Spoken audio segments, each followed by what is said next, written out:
Here's something nobody ever tells you about money. $100,000 can make you feel like a complete failure, or an absolute genius, and the only difference is how old you are when you have it. Think about that for a second. The same exact number. The same $100,000 sitting in the same bank account. But to a 22-year-old, it feels like winning the lottery.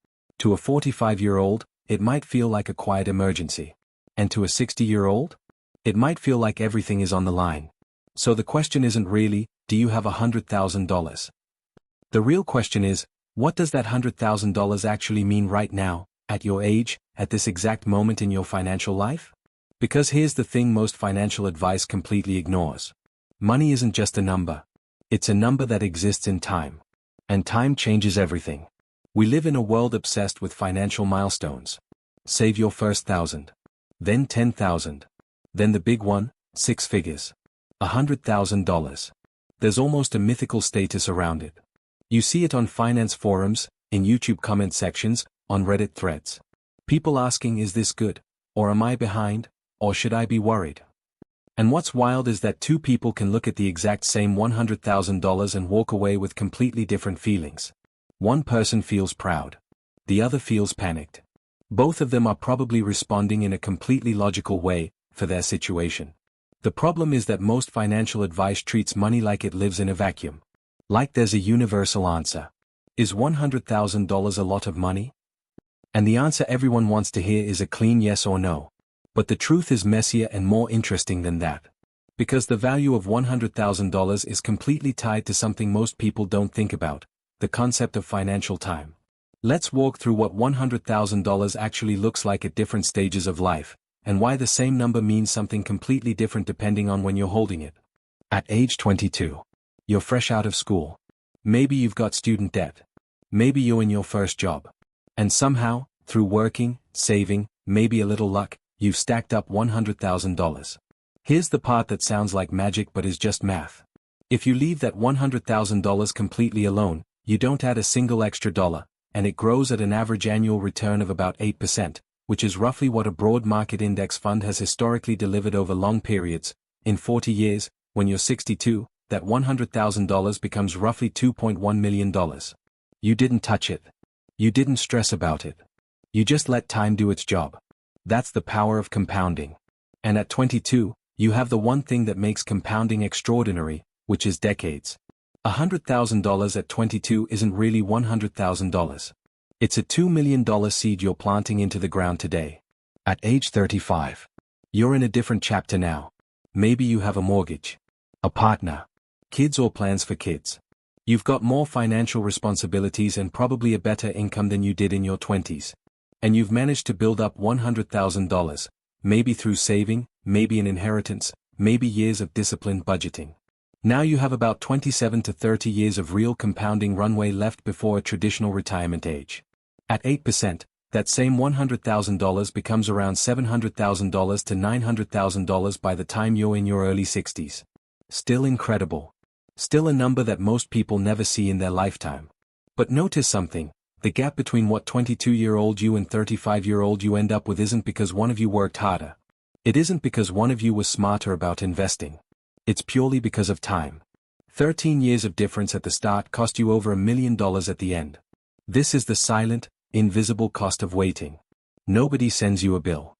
Nobody shows up at your door. The money just quietly stops existing in your future. At age 45. Here's where things shift emotionally, and where a lot of people start to feel genuine anxiety. At 45, you've got maybe 15 to 20 years of working years left before you're staring down retirement. You've built up $100,000. Maybe you're proud. Maybe you're nervous. Maybe both. That same $100,000 over 20 years at 8% becomes about $466,000. That's still nearly $500,000. That's still a real number. But here's where psychology starts to mess with you. Because now, $100,000 feels smaller than it did at 22, even though the dollar amount is identical. You know more about what life costs. You know what a mortgage really takes. You know what raising a family actually runs. You know what healthcare starts to look like. And you know, somewhere in the back of your mind, that $466,000 alone probably won't carry you through 20 or 30 years of retirement. So the same number, at 45, creates a different emotional response. Not because the money changed, but because you did. And because the math of time is starting to feel more urgent. At age 55. Now we're 10 years from traditional retirement age. $100,000 at 8% over 10 years becomes roughly $215,000. Still a gain. Still doubling. But here's where financial planning gets honest. Most experts suggest that to retire comfortably, you need roughly 25 times your annual expenses saved up. This is called the 4% rule. If your lifestyle costs $50,000 a year to maintain, you'd ideally want about $1.25 million saved. At 55 with $100,000, even with solid growth, you're looking at a gap. And closing that gap in 10 years requires serious contribution, serious discipline, or a willingness to rethink what retirement looks like. None of those things are impossible. But they are real. And $100,000 at 55 feels very different than $100,000 at 25. Because the runway is shorter, the stakes are higher, and the decisions carry more weight. Here's the psychological truth hiding inside all of this. We tend to look at money as a destination, a fixed place we're trying to reach. $100,000. $1 million. Some number on a screen that means we've made it. But money doesn't work that way. Money is more like a living thing. It grows when you give it time, warmth, and the right environment. It shrinks when you ignore it, spend it on things that don't grow with it, or trap it in places where it can't breathe. There's actually a concept in behavioral economics called present bias.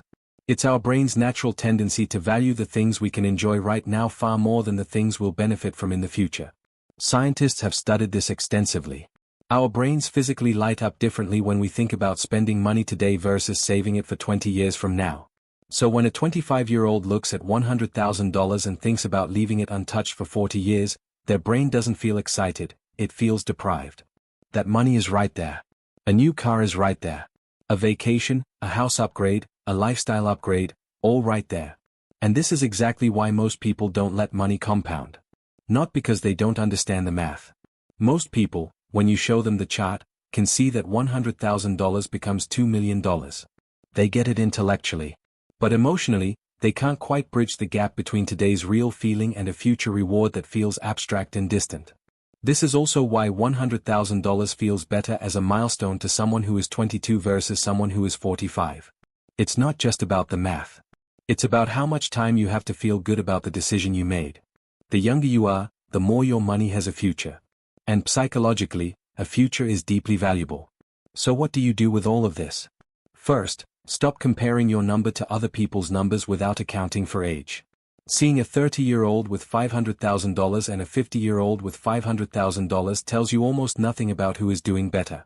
Context is everything. Time is everything. Second, if you're young, the single most valuable financial move you can make isn't picking the right stock. It isn't finding the perfect side hustle. It's understanding that your biggest financial asset right now is the one that's completely invisible and completely free, time. Treat it like it's worth $1 million.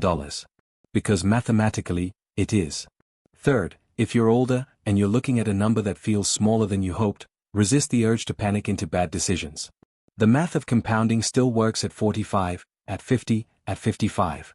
It just requires you to be more intentional, add more consistently, and potentially rethink some assumptions about lifestyle and retirement. This is a course correction, not a catastrophe. And fourth, whatever your age, whatever your number, the most dangerous thing you can do is nothing. Because while you're waiting to feel confident, waiting to learn more, waiting for the right moment, time is moving. And it doesn't wait. Here's the thought I want to leave you with. $100,000 is a number. Just a number. It doesn't have feelings. It doesn't know how old you are. It doesn't know what you've sacrificed to get it or what you're planning to do with it. But time knows. And time is the one ingredient that money cannot buy back. You can earn more money. You can learn to invest better. You can cut expenses and boost savings and find new income streams. But you cannot buy back the years you've already spent. So the next time you look at whatever number you have saved right now, whether it's 10,000, 100,000, or somewhere in between, don't just ask yourself, is this enough? Ask yourself, what does this become if I give it the time and the environment to grow? Because the answer to that question is where your real financial story begins.